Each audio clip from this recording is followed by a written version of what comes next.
विचार करके शुद्ध बात को समझो। आप अपने ज्ञान के द्वारा अपना उद्धार कर लीजिए। अनंत जन्मों में हमारे ऐसे कोई सुकृत नहीं हुए जिससे हमें मानव देह, श्री वृंदावन धाम का दर्शन, रज में बैठना, भगवद वार्ता कथन श्रवण करना और लक्ष्य बना लेना भगवत प्राप्ति। ये केवल अहेतुकी कृपा हुई है प्रभु की। कृपा पात्र ही प्रभु की बात और प्रभु की कृपा का अनुभव कर सकता है, अन्यथा बहिर्मुख माया ऐसे आकर्षण करती है कि हमारा समय इसी आकर्षण में नष्ट हो जाता है। जैसे कोई मदिरा पिए हुए उन्मत्त हो, उसे भान नहीं रहता कि मैं क्या बोल रहा हूँ, क्या कर रहा हूँ, कहाँ बैठा हूँ, कहाँ पड़ा हूँ। ऐसे ही ये माया काम की मदांधता, क्रोध की मदांधता, मोह की, मत्सर की, अभिमान की एक वृत्ति है, अनेकों वृत्तियां हैं जो हमें मतवाला उन्मादित करके ऐसे आचरण करवा देती हैं जिससे हम अशांत, क्लेशित, दुखी होकर के भटकते रहते हैं। देखो, विचार करके शुद्ध बात को समझो। किसी के भी पास हम जब जाते हैं, यदि वो भगवत मंदिर है, संत हैं, धाम हैं, तीर्थ हैं, और हृदय में हमारे ये भाव है कि हमसे बहुत सी गलतियां हुई हैं, भगवान की हम पर कृपा हो, हमारी बुद्धि शुद्ध हो, हम सत मार्ग पर चलें, तो निश्चित लाभ मिलता है, क्योंकि ये आपका बड़ा भारी सत्कर्म बन गया। कोई आपसे कहे कि हम आपके दुख को मिटा देंगे, वो तो एकमात्र भगवान समर्थ हैं, वो ऐसा कर सकते हैं। या भक्तजन भगवान की प्रार्थना करके उनसे ऐसा निवेदन कर सकते हैं। अन्यथा सिद्धांत में, शास्त्रीय सिद्धांत में कहीं ऐसा कोई विधान नहीं पाया गया कि कोई बड़े से बड़े देवता अपने बल से तुम्हें दुख रहित कर दे। बहुत विवेक से सुनोगे तो समझ में आ जाएगा। ये जो हमारे वर्तमान तात्कालिक दुख हैं, ये हमारे पूर्व कर्मों का फल है, और कर्मों से मुक्ति दिलाने की सामर्थ्य एकमात्र भगवान श्री हरि और अभेद रूप भगवान हर महादेव, बस। अन्यथा आपके सुकृत कर्म का फल वो दे देंगे। दुष्कृत को भस्म कर सके, संचित कर्म को भस्म कर सके, इतनी सामर्थ्य किसी में नहीं है। बैठा लीजिए हृदय में, तर्क की आवश्यकता नहीं है। ये महापुरुषों के वचन, शास्त्र, स्वाध्याय, गुरु कृपा, इन सब से मिलित भाव है। ये कोई त्रिभुवन में नहीं है। एकमात्र भगवान हरि हर के सिवा दूसरा कोई हमें कर्म बंधन रहित कर सके, ऐसा नहीं है। हम जब आशीर्वाद मांगते हैं, किसी से कृपा की याचना करते हैं, तो उसका आंतरिक शास्त्रीय सिद्धांत का भाव ये है कि आप कृपा करो, हमारी बुद्धि शुद्ध हो जाए। शुद्ध बुद्धि शास्त्र के अनुसार चले, आपकी आज्ञा के अनुसार चले, भगवत चिंतन परायण रहे, एकमात्र आशीर्वाद। और ये मांगो या ना मांगो, संत महापुरुषों के हृदय में इस आशीर्वाद देने की पुलक रहती है। बिना मांगे वो आपको दे देंगे, बस आप स्वीकार कर लीजिए। और जो कहीं ये भ्रम हो कि नाना प्रकार के दुख सुख, नाना प्रकार के मान अपमान, लाभ हानि, ये और कोई मिटा देगा, तो भ्रम में मत पड़ना। आपका ज्ञान ही आपको इन द्वंद्वों से मुक्त करेगा, दूसरा नहीं।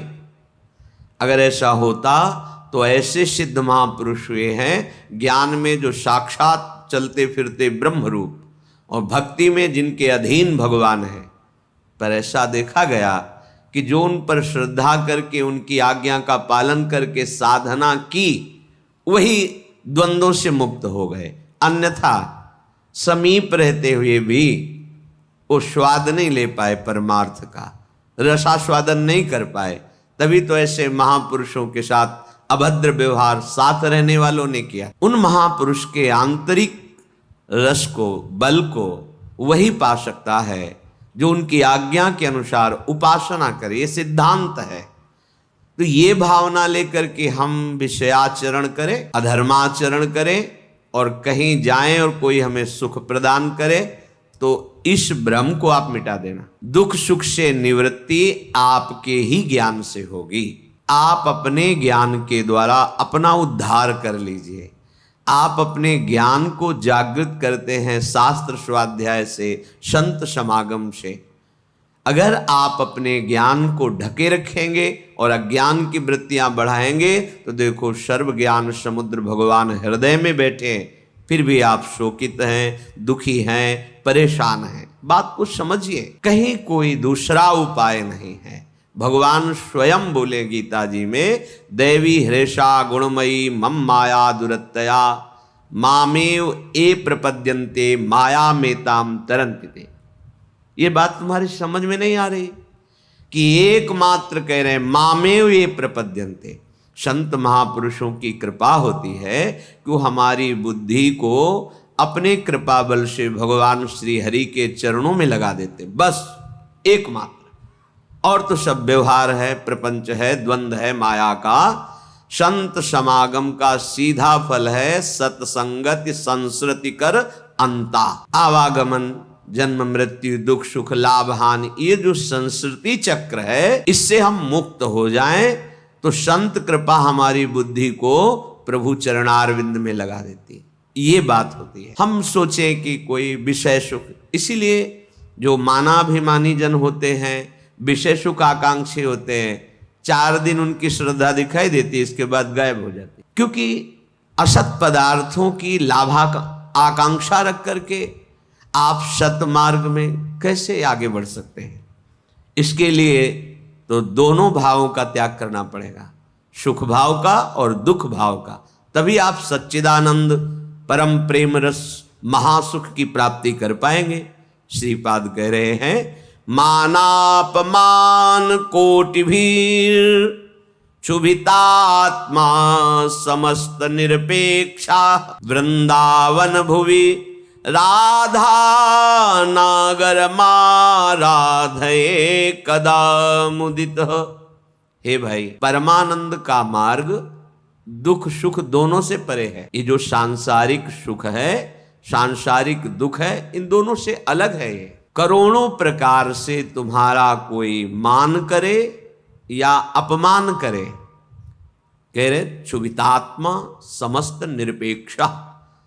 तुम्हें अपने हृदय में क्षोभ नहीं होने देना है। क्यों नहीं होने देना? जैसे आप किसी नाटक में देखते हैं कि सामने वाले को मार डाला गया, आपको शोक नहीं होता, क्योंकि आपको पता है वो मारा नहीं गया, वो केवल नाटक है। ऐसे ही यहाँ जो जिसे जीव कहते हैं, वो भगवान सच्चिदानंद का अंश है। उसे कोई ब्रह्मास्त्र दिव्यास्त्र भी छेद नहीं सकता, मार नहीं सकता। ये मरने का नाटक है, शरीर छोड़ना, जिसे लौकिक भाषा में कहते हो मर गया। कुछ नहीं मरा। पंचभूत पंचभूतों में और भगवान का कर्मानुसार आगे दूसरे शरीर में, जैसे ट्रांसफर होता है सरकारी आदमी का, एक ऑफिस से दूसरी ऑफिस जाता रहता है, वहां उसको सुविधा मिलती है, गाड़ी बंगला आदि आदि, बस बदलता रहता है। अगर कृपा करें और ये बदलाव और आगे बढ़ाना बंद करके अपने चरणों के पास रख लें तो हम परम सुखी हो जाएं। इसके लिए हमें द्वंद्वों का महत्व मिटाना होगा। अगर मान का आप सुख लेंगे तो अपमान बहुत दुख देगा, राग का सुख लेंगे तो द्वेष बहुत दुख देगा। ये दुख सुख कब तक भोगते रहेंगे? ये अज्ञान के कारण ऐसा अनुभव नहीं। हमारा स्वरूप सहज सुख राशि है। सहज शब्द का अर्थ होता है बिना किसी साधना के, बिना किसी चेष्टा के, बिना किसी कर्म के स्वाभाविक परमानंद। ये हमारा स्वरूप है। जो हमको किसी क्रिया से सुख प्राप्त होता है वो सात्विक सुख होता है, भगवदानंद नहीं।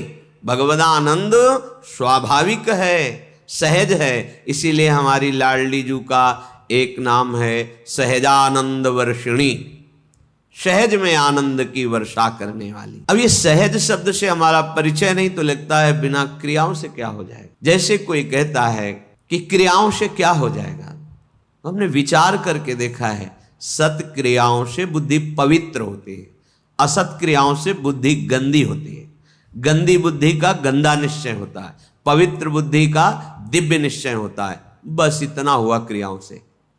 और बुद्धि का जब परमात्म स्वरूप में निश्चय होता है तो बुद्धि बुद्धि नहीं रह जाती, वो कृष्णाकार हो जाती, भगवदाकार हो जाती है। यहीं से परमानंद की अनुभूति प्रारंभ होती है। जो क्रियाओं से बुद्धि को पवित्रता मिलती है वो साधु समागम से एक क्षण में मिल जाती है। विश्वसनीय श्रद्धावान एक क्षण में अपनी बुद्धि को उतना पावन कर लेता है, जो बहुत वर्षों तक तीर्थ और सत्क्रियाएं की जाएं तब बुद्धि पवित्र होती, वो साधु समागम से एक क्षण।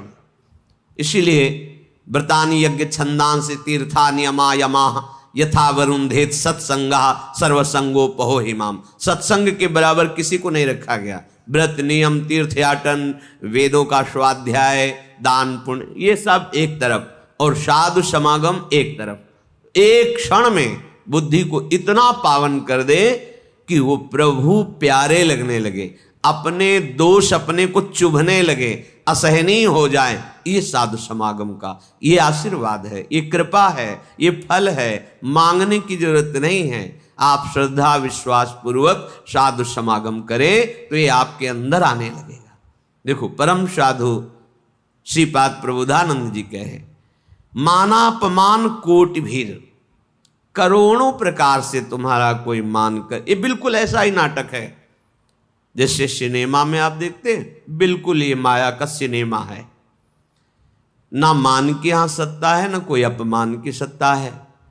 पीछे जन्म में हमारे कितने दुश्मन थे, कितने मित्र थे, कितना परिवार था, कितना बैंक बैलेंस था, कितना हम ग्रेजुएट थे, सब खत्म। अगर भगवत प्राप्ति नहीं तो इस जन्म का भी सब खत्म प्रयास।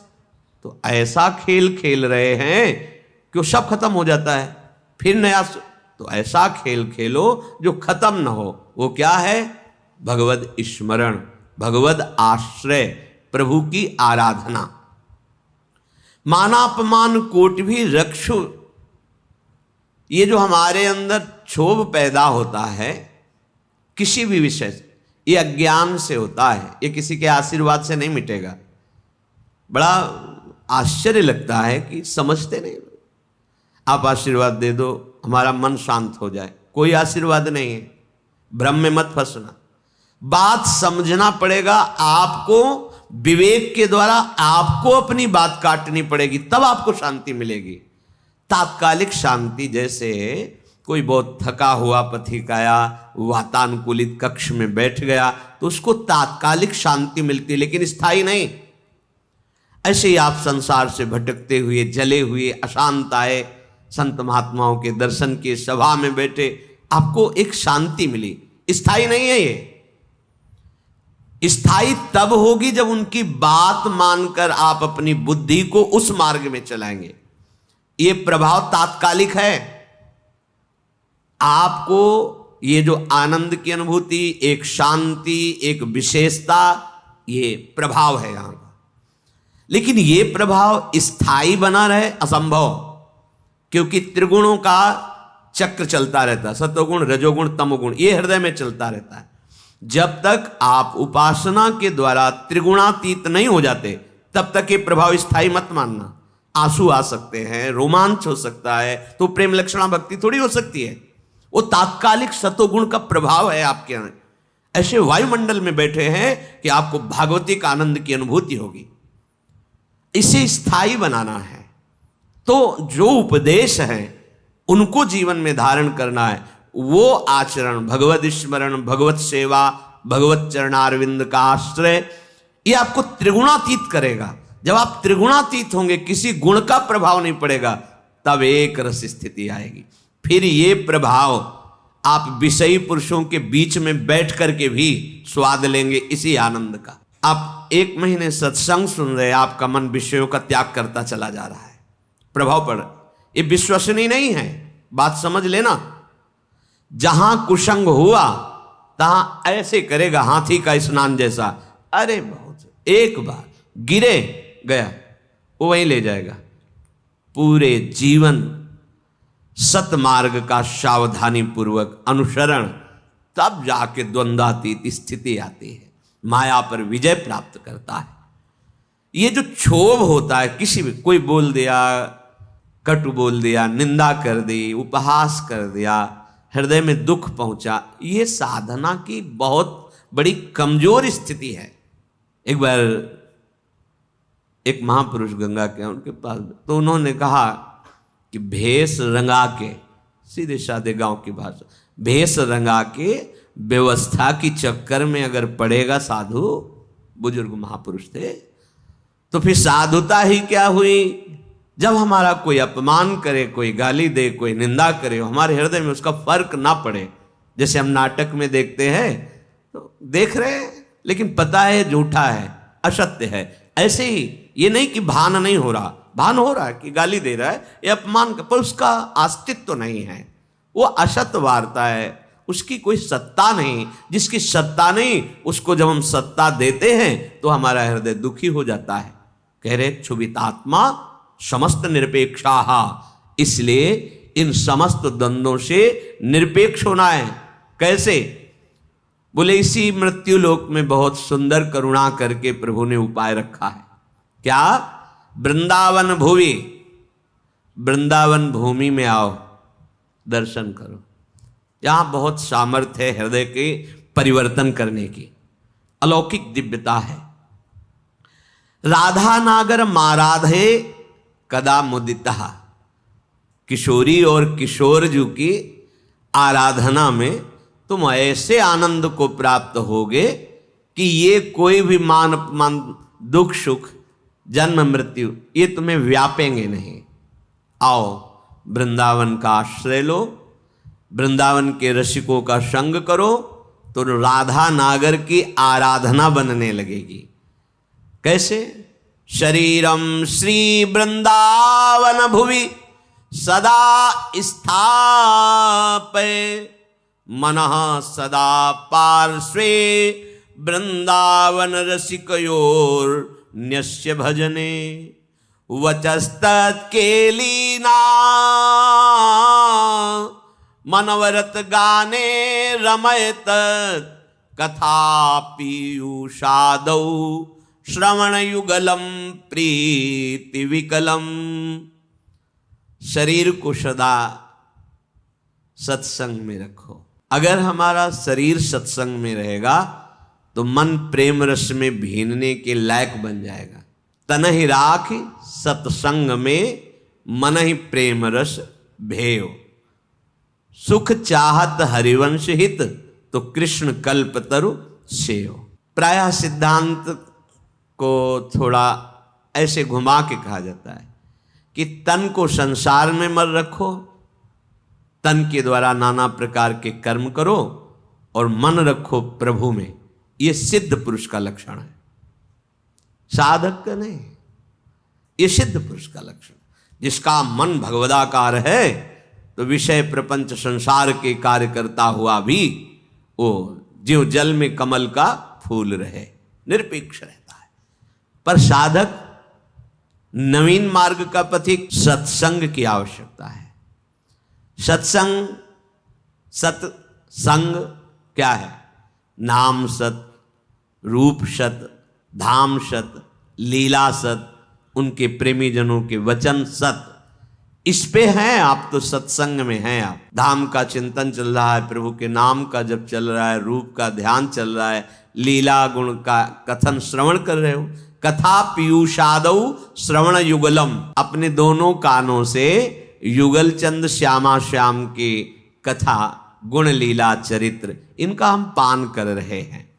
ये देह वृंदावन रज से युक्त है, वृंदावन का आश्रय है, तो स्थापय मना सदा पार्श्वे, हमारा मन सदैव प्रियालाल के पार्श्व में, समीप में विराजमान रहेगा। मन ही प्रेम रस भयो। देखो, साधक की ऐसी स्थिति नहीं होती कि वो विषय सानिध्य में मन को प्रभु में रख सके। ये विषय का स्वभाव होता प्रमथनशील, व्याकुल करके, उन्माद पैदा करके मन और इंद्रियों को अधीन करता है। विषय पहले, फिर जब मन ही अधीन हुआ तभी तो क्रिया में उतरा, लेकिन सिद्ध पुरुष की ऐसी स्थिति नहीं होती। एक बार विदेहराज जनक से किसी महात्मा ने पूछा कि आप तो पूरा राजकाज संभालते हैं, पूरा रजोगुण का वैभव है, राजसी वैभव, आप विदेह कहे जाते हैं, कैसे विदेह? उन्होंने कहा कि ठीक, किसी समय बताएंगे, अभी तो अंदर से नहीं आ रही प्रेरणा, बताएंगे। क्या जनक जी उसी समय नहीं बता सकते थे, पर जब उससे प्रमाण के सहित तब पता चलता है। जाओ आज प्रसाद पाकर शयन करो, प्रेरणा होगी हम बता देंगे। शयन कक्ष में बड़ी सुंदर राजा की सैया जैसे महात्मा को शयन कराया। अर्धरात्रि में रानी से कहा जाओ आज्ञा है, शयन करो जाके उनके। जेवी देखा स्त्री तो बड़े संयमी महात्मा थे, वो जितना इधर शकील थे और नजदीक दीवाल की तरफ मुंह करके समय व्यतीत किया। सुबह आए, बड़े गुस्सा से बोले, ये क्या तरीका है आपका? जानते हो हम संत हैं। फिर तो क्या हुआ महाराज? शायद वो आपकी पत्नी ही थी, सैया में जाके लेट गई। फिर क्या हुआ? फिर हम शकीलते गए। फिर क्या हुआ? जब दीवाल मिली तो उधर मुंह करके पड़े रहे। फिर कोई आपको परेशानी नहीं हुई? बोले हमने पीछे फिर देखा ही नहीं, दीवाल की। तो तुमने उस शरीर को दीवाल क्यों नहीं मान लिया? उस शरीर को स्त्री शरीर मान करके भय करते रहे और दीवाल में आप संतोष कर लिए। अगर उसे ही एक दीवाल समझ लेते और आप यथावत अपनी शांति बनाए रखते। बोले ऐसा कैसे हो सकता है? बोले ऐसा हो सकता है जब एकाकार ब्रह्म स्थिति होती है। एक दिन वो आए तो देखा संतों के लिए वहां कोई रोक टोक नहीं थी। जनक जी अपने निज महल में शयन कर रहे थे, उन्मनी अवस्था थी। एक हाथ स्त्री के वक्षा स्थल पर और एक पैर हिलक गया था, तो नीचे सर्दी का समय था, अंगीठी उसके ताप में वो जल रहा था। दौड़ के गए, चरण हटाया, कहा महाराज वास्तविक उनको होश नहीं था। ना स्त्री के वक्षा स्थल के स्पर्श का सुख था और ना अग्नि के ताप का भान था।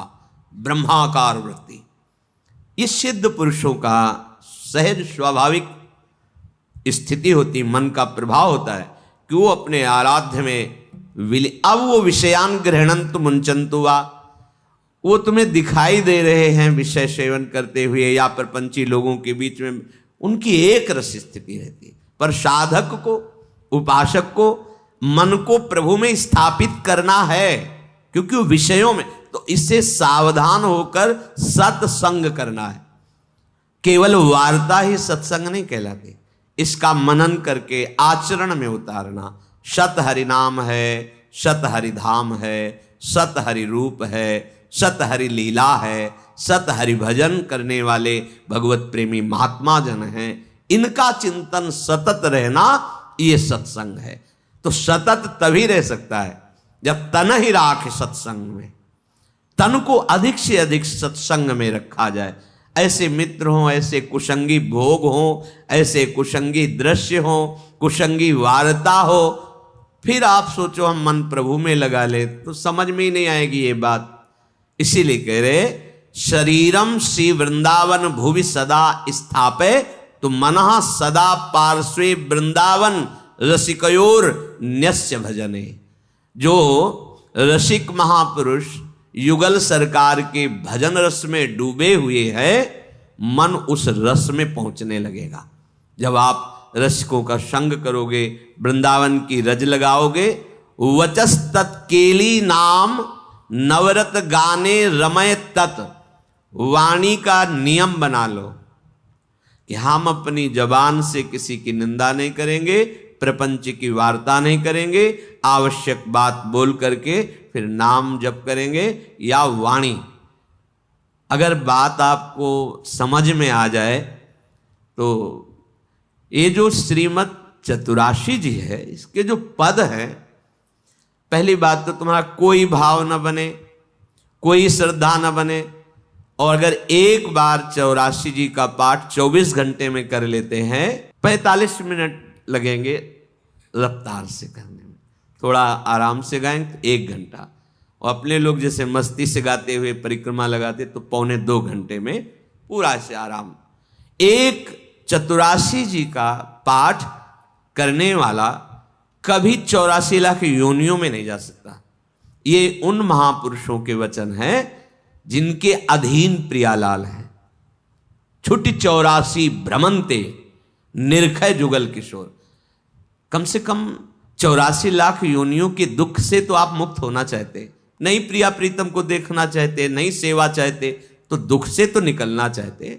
वाणी जी अमोघ है, गुरु कृपा से ही बात समझ में आती है।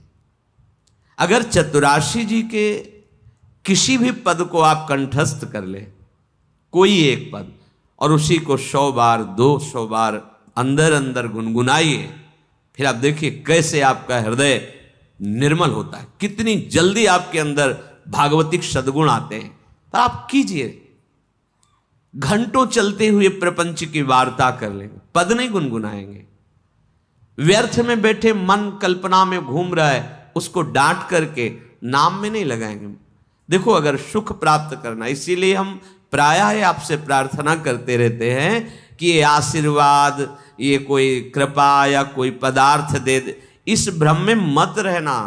ऐसे ऐसे महापुरुषों के दर्शन हुए हैं जो गुरु कृपा से, इष्ट कृपा से ही केवल उनका दर्शन हो सकता। दिगंबर, शरीर की शुद्ध नहीं, खान पान की, जहां पैर नहीं रख सकते हो ऐसी तपती हुई बालू, उसमें दिगंबर पड़े हैं, ब्रह्मानंद में मगन। आप जब तक अपने आप को सतमार्ग में नहीं लाएंगे, भजन में नहीं लाएंगे, असत मार्ग को त्यागेंगे, कोई सुखी नहीं कर सकता, कोई सुखी नहीं कर सकता। ये बात अंदर बैठा लो। कौन काहू के सुख दुख कर दाता, निज कृत कर्म भोग सुन भ्राता। इसलिए जो युगल सरकार के भजन में रसिक जन डूबे हुए हैं, मन उनकी आज्ञा में दे दीजिए, अर्थात जैसा वो उपदेश करते हैं वैसे ही मन को चलाइए, तो निश्चय भजन है, वो भजन में समर्पित हो जाएगा। वचस्तत् केली नाम नवरत गाने रमय तत्। वाणी से उनकी केली रस का गान, बड़ा सुख मिलता है श्यामा श्याम को। सबसे बड़ा सुख मिलता है जब उनकी लीला का गायन करके सुनाते हो। जैसे आप गा रहे हो, आज निकुंज मंजु में खेलत नवल किशोर नवीन किशोरी, अति अनुपम अनुराग परस्पर सुना भूत भूतल्प। ये जोरी मुस्कुराती है प्रिया प्रीतम की। बस ये जहां प्रसन्न भये तो क्या होता है, जब राधिका श्याम प्रसन्न भये तो नित्य समीप सुख खींच ले। बस हमारी बात बन गई, हमारे मन को समीप। तो किशोरी मात मानम किमित सुकुमारी नुकले, श्री लाडली जी के समीप उनकी सेवा की भावना और भाव देह दोनों प्राप्त हो जाता है। जब लाडली जी घसीट लेती है तो सेवा की भावना और सेवा जिससे संपादित होती, वो देह, जो सेवा संपादन की देह है, वो सच्चिदानंद है, पार्थिव देह नहीं, जन्म मरण वाला मलमूत्र बनाने वाला शरीर नहीं, चिदानंद दे, अपनी प्राणेश्वरी स्वामिनी के पार्श्व में विराजमान। कैसा अद्भुत सुख। पर वचस्तत् केली नाम नवरत, नवीन नवीन सुख का अनुभव होना चाहिए, तभी मानना हृदय निर्मल हो। एक पद को 100 बार गा रहे तो हर बार आपको नया रस मिल रहा है। नाम जब के हर बार नया सुख मिल रहा है नाम से, राधा राधा राधा, हर बार एक नया अनुराग पैदा हो रहा है नाम के प्रति, नई आसक्ति पैदा हो रही है। जब आप प्यारे जू की रूप माधुरी, गुण माधुरी, लीला माधुरी सुनेंगे तो कह रहे प्रीति विकलम, निश्चित ऐसे प्रेम विह्वल कर देने वाली वृत्ति पैदा होगी। ये काम क्रोध लोभ मोह मद मत्सर, ये राग द्वेष मान अपमान दुख सुख, ये छू ही नहीं जाएगा। आप इतनी ऊंचाई पर होंगे आपके हृदय की भूमिका कि आपका स्पर्श नहीं कर सकते हैं। ये हुआ आशीर्वाद, ये हुआ संत समागम, ये हुआ मनुष्य जीवन का परम लाभ। इसलिए धैर्य पूर्वक चलो, ये आशा मत करो कि तुम्हें कोई महान भक्त कहे, महान संत कहे तो तुम संत हो, तुम्हारा भजन सार्थक। कोई तुम्हें पाखंडी कह दे, गाली दे दे, निंदा कर दे, तो भजन का हमें कोई फल ही नहीं मिला क्योंकि लोग गालियां दे रहे। देखो हमें भजन का फल मिला क्योंकि लोग प्रणाम। ये माया का आखिरी अस्त्र है। कंचन कामिनी कीर्ति, सब रूपों में भगवान इतने रूपों में आके हमें दर्शन दे रहे, दुलार कर रहे, हमें उनके चरणों में प्रणाम करना। मेरे प्रभु इतने रूप धारण करके प्यार कर रहे, भावना अपनी कहीं अहम जनित ना हो जाए कि मैं साधक हूँ, मैं भजनानंदी महात्मा हूँ, मुझे लोग नमस्कार करते हैं, प्रणाम करते हैं, फिर मार्ग आगे का रुक जाएगा। इसलिए कह रहे हैं निरपेक्षः, समस्त निरपेक्षः, ए नमस्कार प्रणाम, नाना प्रकार की प्रशंसा या कोई आश्चर्यजनक सिद्धियां तुम्हारे अंदर आ रही, सबसे निरपेक्ष रहो, इनका प्रयोग मत करना, तभी तुम श्री जी की सेवा का अधिकार जो सच्चिदानंदमय जीवन है वो तुम्हें प्राप्त हो जाएगा।